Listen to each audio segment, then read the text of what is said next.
Shalom pemirsa, senang berjumpa sekali dengan saudara kembali, tentunya dalam program acara talk show Dimensi Iman Kristiani.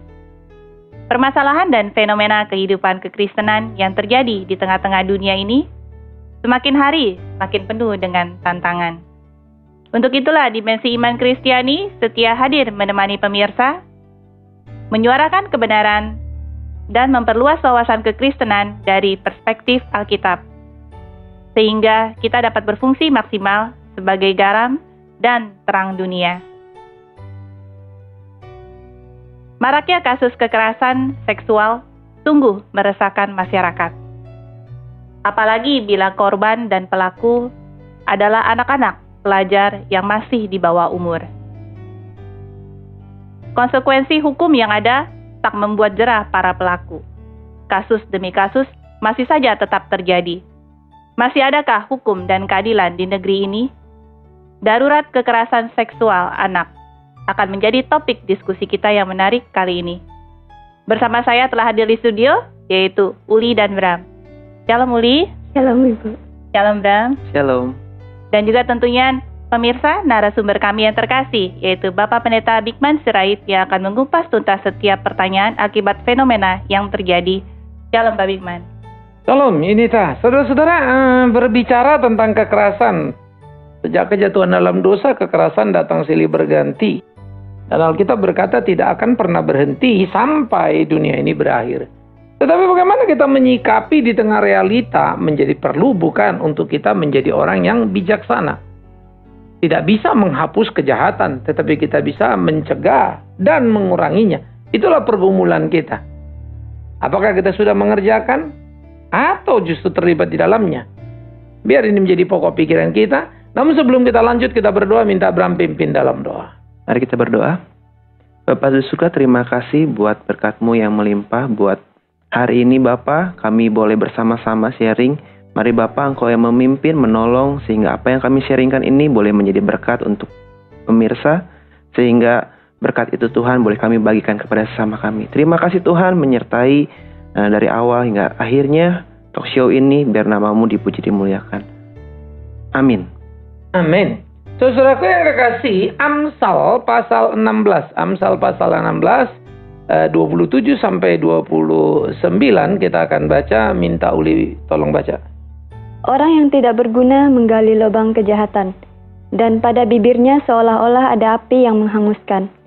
Orang yang curang menimbulkan pertengkaran, dan seorang pemfitnah menceraikan sahabat yang karib. Orang yang menggunakan kekerasan menyesatkan sesamanya dan membawa dia di jalan yang tidak baik. Nah, kalau kita membaca bagian ini, kita melihat orang yang tidak berguna. Gambaran orang yang tidak berguna ini ada artinya orang yang tidak baik. Istilah berguna ditempatkan bahwa kalau dia hadir, dia selalu menciptakan kerusakan di dalam sistem moralitas. Maka dikatakan orang yang tidak berguna, orang yang hanya hidup merusak segala sesuatu di sekitarnya, oranglah ada yang menggali lubang kejahatan, dan pada bibirnya seolah-olah ada api yang menghanguskan. Dimanapun dia ada, kemanapun dia pergi, hanya satu kejahatan demi kejahatan demi kejahatan. Itu istilahnya lubang.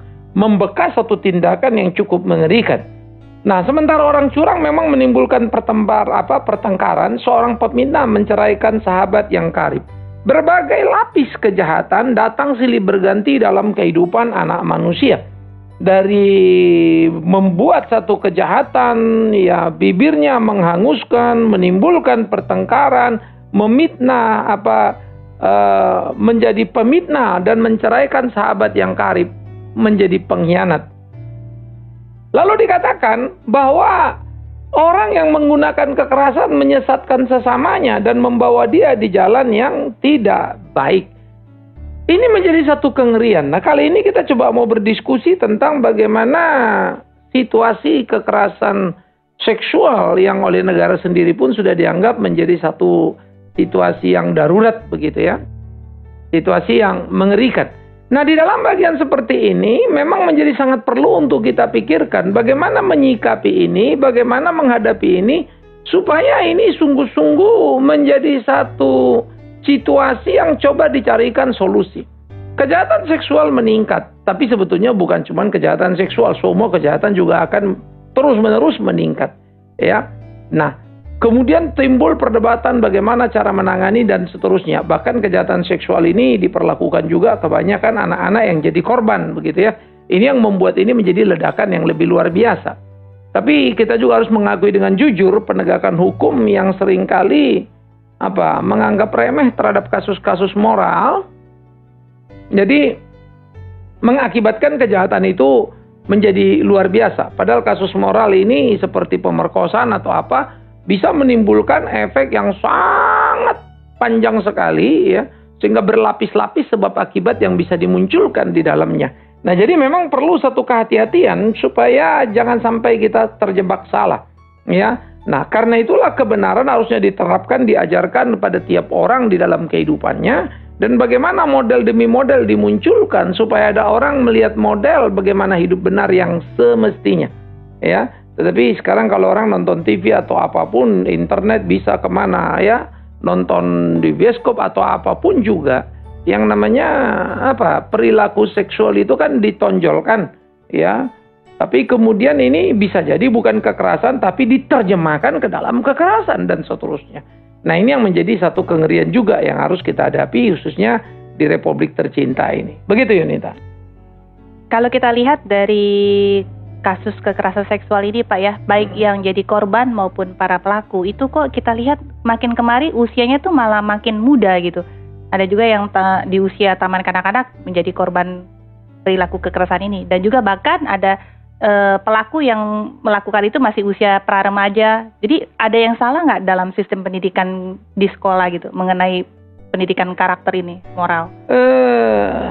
Soal muda, soal macam-macam ya. Pedofilia kan sudah lama sebetulnya. Bagaimana orang memang mempunyai kelainan seksual dan sangat bergairah terhadap justru anak-anak begitu. Nah, jadi sejak dulu pun itu ada. Tetapi lagi-lagi jumlahnya mungkin tidak sebesar sekarang. Yang aspek kedua adalah pemberitaan pun tidak sesengit sekarang lagi.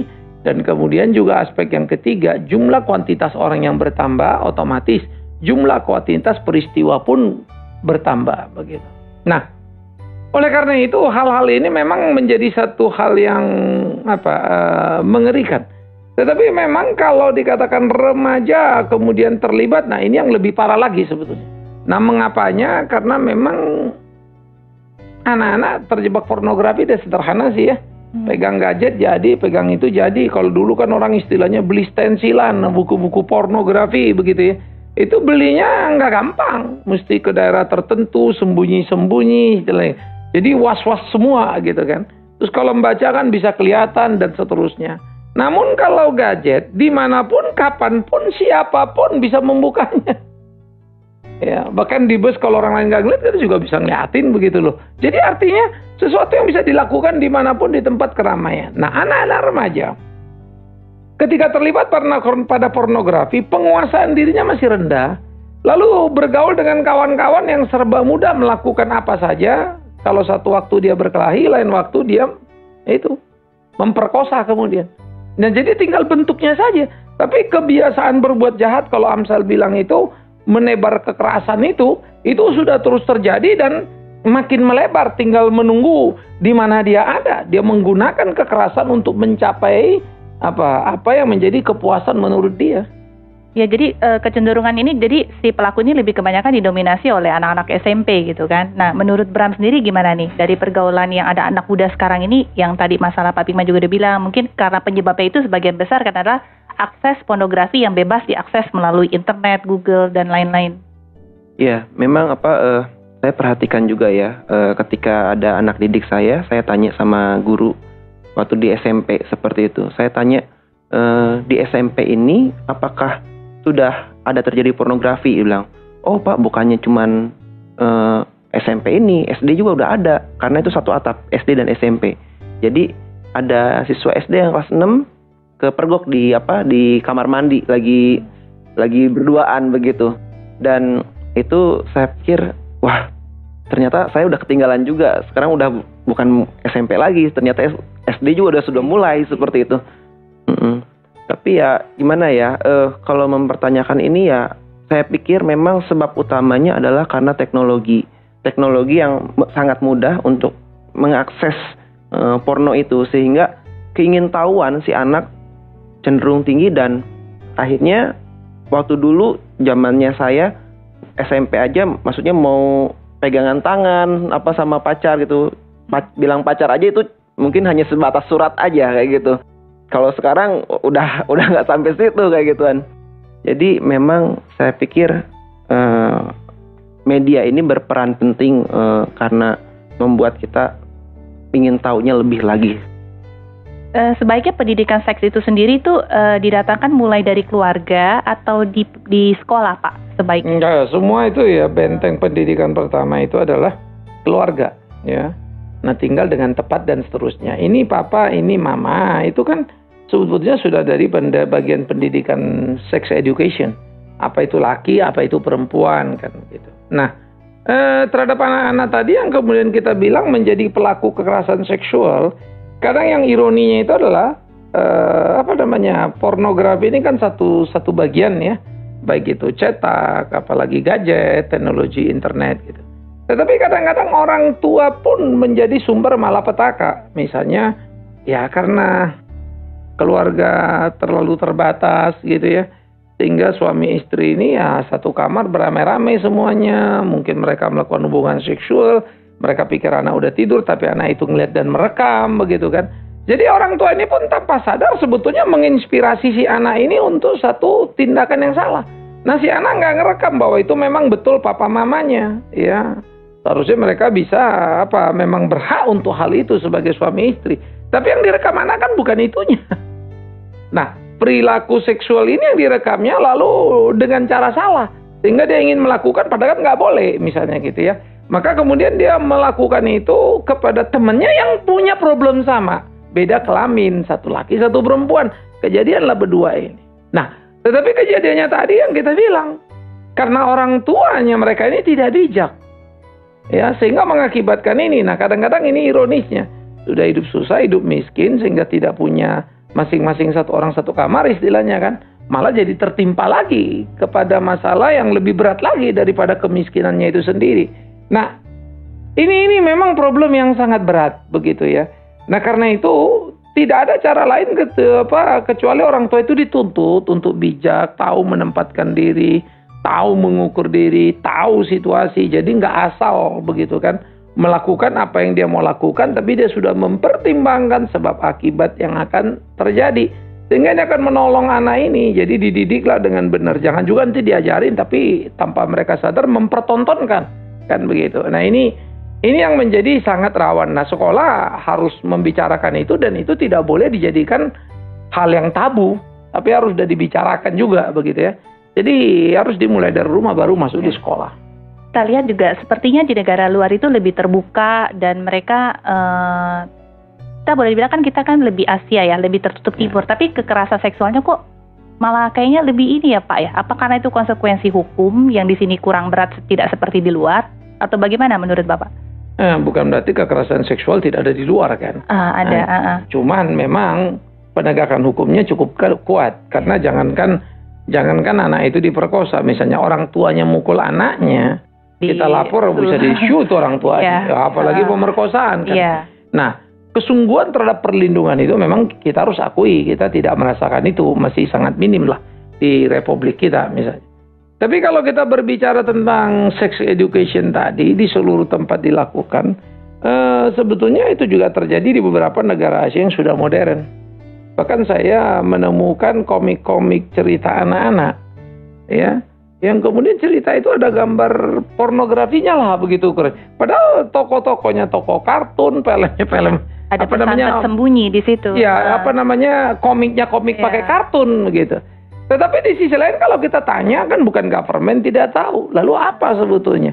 Oh, mereka anak ini perlu belajar sex education. Ini kita juga jadi ribet. Jadi terlalu bebas mengakibatkan itu biasa dan sah. Sekalipun bukan suami istri kan jadi masalah juga. Nah, cuma menjadi terlalu terikat sampai nggak tahu lalu kecemplung juga sama gawatnya. Membuat di tengah keseimbangan. Nah, itu selalu gagalnya. Paling sulit kalau kita mau bicara tentang seimbang, selalu cenderung ekstrim kiri, ekstrim kanan gitu ya, menutup atau membuka secara berlebihan. Begitu. Pak, saya mau tanya nih, kan memang orang tua harus bijak untuk mendidik anaknya itu, edukasi sejak dini. Nah, kira-kira ada nggak sih Pak contoh konkretnya yang untuk gimana caranya orang tua harus memberikan sex education itu sama anaknya itu? Contoh konkretnya seperti apa sih Pak kayak gituan? Sebetulnya ya kayak kita bilang tadi, bahasa sehari-hari tadi kan, anak itu kan mesti tahu ini papa, ini mama. Tahu nggak anak itu papa itu laki, mama itu perempuan. Kenapa dia bilang laki, kenapa dia bilang perempuan? Sesederhana itu dulu. Ya, lalu anak itu sendiri laki atau perempuan? Sebagai laki dia bagaimana, sebagai perempuan dia seperti apa, gitu kan? Sehingga anak-anak itu diajarkan sebetulnya bukan saja sex education-nya, tapi moralnya. Sebagai laki-laki harus bertanggung jawab, harus begini, harus begitu. Dia akan mengenali anatomi tubuhnya. Waktu dimandikan, kan begitu ya. Anak-anak ini akan mengenal anatomi tubuhnya, lalu diberi keterangan atau penjelasan yang seturut tentunya dengan kemampuan tangkap anak itu dan bahasa yang sesuai dengan dia. Nah, sex education ini sudah berjalan. Apa bedanya laki-laki dan perempuan? Kenapa nanti papa mama itu menjadi satu gitu kan? Kan mereka kan tanya, dari mana sih adik datang gitu. Dia tanya adiknya karena lahir. Tahu-tahu kemarin kayaknya nggak ada di rumah, ini kok tiba-tiba gudubruk ada muncul kan gitu. Dia sendiri lupa kalau dia juga begitu. Ah, itu diajarkan juga. Sehingga sebetulnya ini yang harus jadi di rumah. Kadang-kadang kan kita gini, nanya-nanya, nggak boleh itu. Udah, adik datangnya dari bulan. Loh, gimana ceritanya? Lalu kalau dia pikir, ya adiknya turun dari bulan, dia juga turun dari bulan. Bukan dari sebuah perkawinan begitu. Nah, tapi itulah yang saya bilang tadi, karena bagi orang tua itu pornografi jadinya. Padahal itu sex education tadi itu. Nah, ini yang mesti dirubah tatanya. Tapi kalau di barat itu dibuka secara umum, jadi terlalu bablas gitu loh. Ah, itu juga kan jadi nggak boleh gitu loh. Nah, makanya seninya inilah yang saya bilang tadi jadi penting ya. Karena sejatinya interaksi dengan anak papa mama itu tidak mungkin gitu loh. Tidak mungkin tidak ada sex education-nya. Tetapi ditutup. Pak, kalau bagi anak yang mengalami kekerasan seksual itu kan tentu tidak mudah bagi perkembangan pertumbuhannya gitu. Nah, untuk menangani nih anak-anak yang mengalami pelecehan seksual atau anak-anak yang menjadi korban kekerasan seksual ini, cara yang tepat untuk menangani supaya mereka bisa pulih dan bisa memiliki kepercayaan diri yang baik dalam bersosialisasi dan masyarakat atau untuk masa depannya itu seperti apa? Sebetulnya kalau pendidikan seperti itu ada lembaga-lembaga khusus yang jadi pendampingan namanya, khususnya kan traumatik kan ada di situ juga. Terus akan bisa jadi kalau terlalu parah bisa jadi fobia nantinya begitu ya terhadap pria, lalu malah kehilangan kepercayaan diri dan seterusnya. Ada banyak aspek yang akan mereka alami karena pemerkosaan itu bukan saja unsur seksualnya, tetapi juga ada kekerasan bentuknya saja seksual. Tapi kekerasan ini lebih mengintimidasi, lebih menakutkan. Nah, sehingga orang-orang seperti ini memang sangat memerlukan pendampingan, pencerahan. Nah, pendampingan bisa dilakukan dua aspek. Pertama, oleh psikolog, lalu melakukan pendampingan untuk membangun kembali kepercayaan diri si anak ini. Yang kedua, oleh pemimpin agama atau hamba-hamba Tuhan, begitu ya, yang mendampingi dia untuk menyadari tentang pemeliharaan Tuhan bahwa tiap peristiwa dapat saja terjadi pada siapapun, ya. Tapi ada sesuatu yang Tuhan mau di situ dan bagaimana dia menaruh pengharapannya kepada Tuhan. Ada apa di situ? Nah, ini dia kita ajak untuk belajar bisa mengerti. Karena nanti kalau orang ini orang beragama ada dua kecenderungan. Pertama, dia korban perkosaan jadi anti.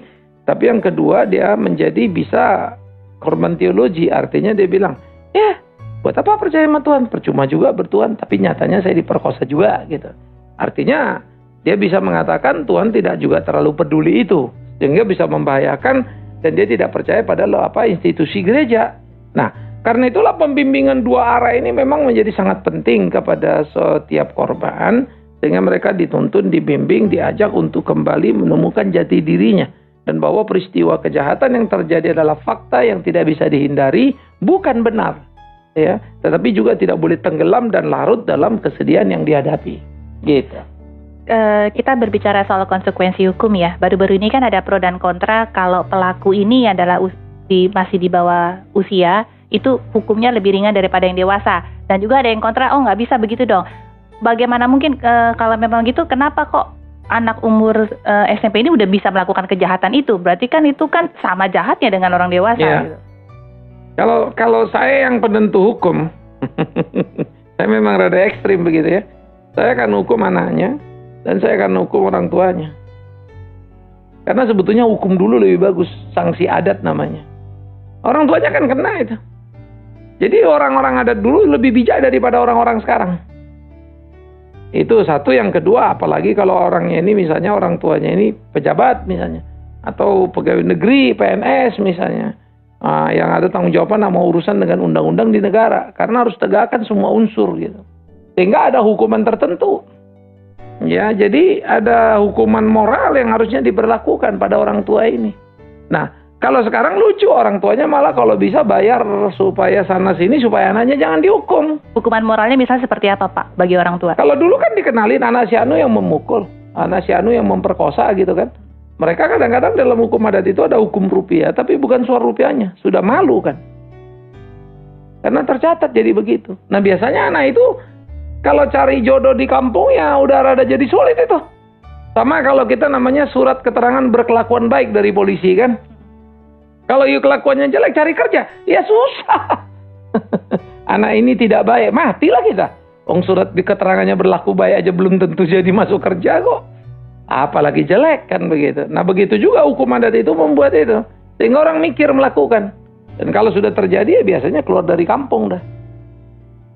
Kalau nggak bisa diterima di kampung itu gitu loh. Jadi mengenai lamanya masa kurungan gitu bagi si anak-anak pelaku ini, pelaku di bawah umur sama dewasa? Lama kurungan suka atau tidak tetap jadi penting. Karena kalau lama kurungan itu misalnya pendek gitu ya, orang bilang paling sebentar, cuma 3 bulan misalnya kan. Lalu tidak ada ketakutan untuk tidak melakukan. Tapi kalau 3 tahun misalnya, udah ngeri dulu dia. 5 tahun, 10 tahun apalagi. Ya, atau lagi kalau membahayakan, lalu itu menjadi bisa hukuman seumur hidup misalnya, kan lebih berat lagi. Nah jadi membuat efek jera itu sangat penting. Karena memang perkosaan ini ngeri ya. Kalau dibunuh kan orangnya mati udah. Kalau orang diperkosa masih hidup tapi mati. Mati rasa, mati. Aduh ngeri juga gitu ya. Selain orang tua yang bertanggung jawab tadi, apakah pihak sekolah juga boleh dituntut, Pak? Ini berarti? Harus dong.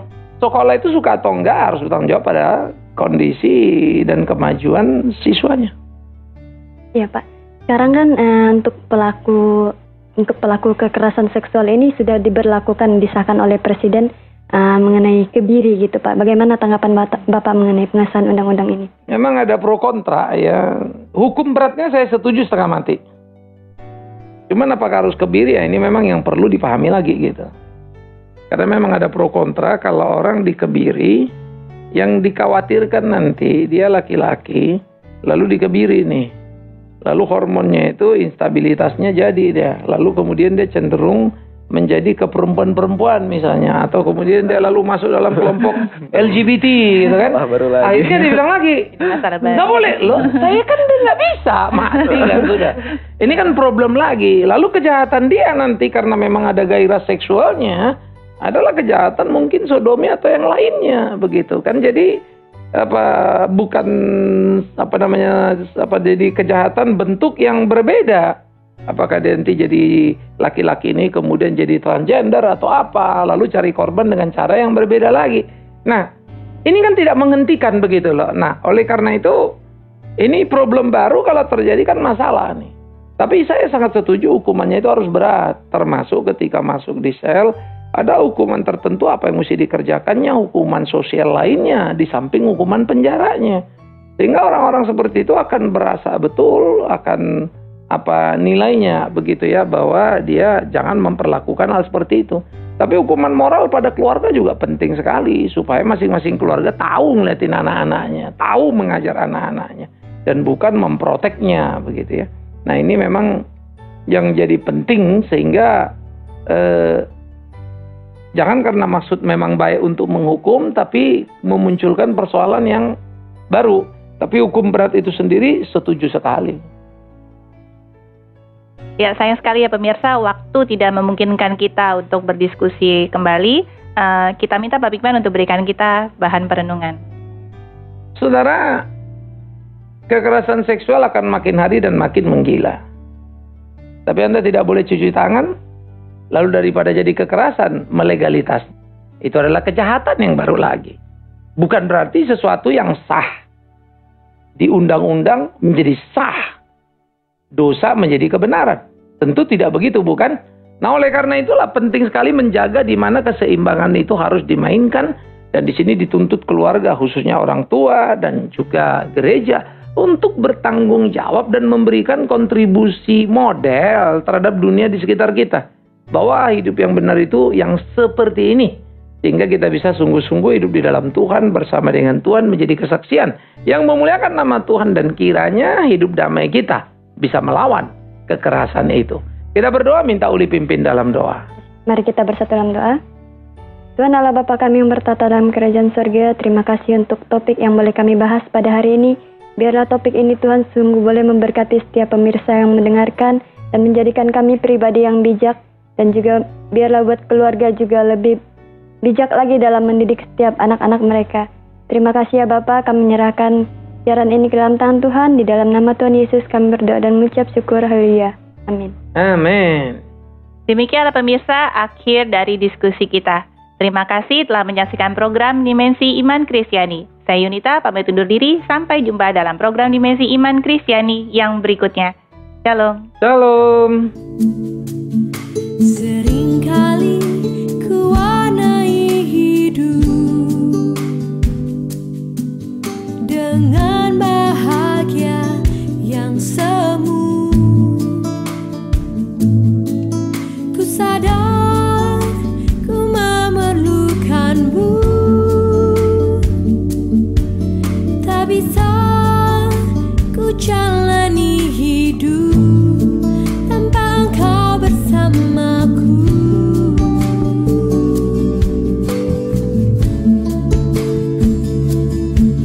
Yesus, Yesus, Yesus, hadirlah dalam hatiku. Yesus, Yesus, Yesus, hanya Kaulah harapanku.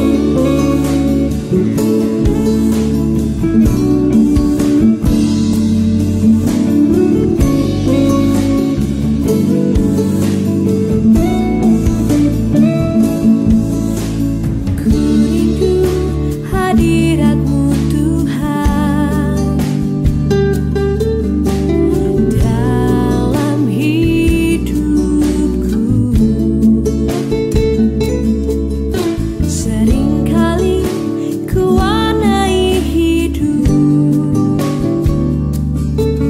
dengan bahagia yang semu. Ku sadar ku memerlukanmu, tak bisa ku jalani hidup tanpa Engkau bersamaku.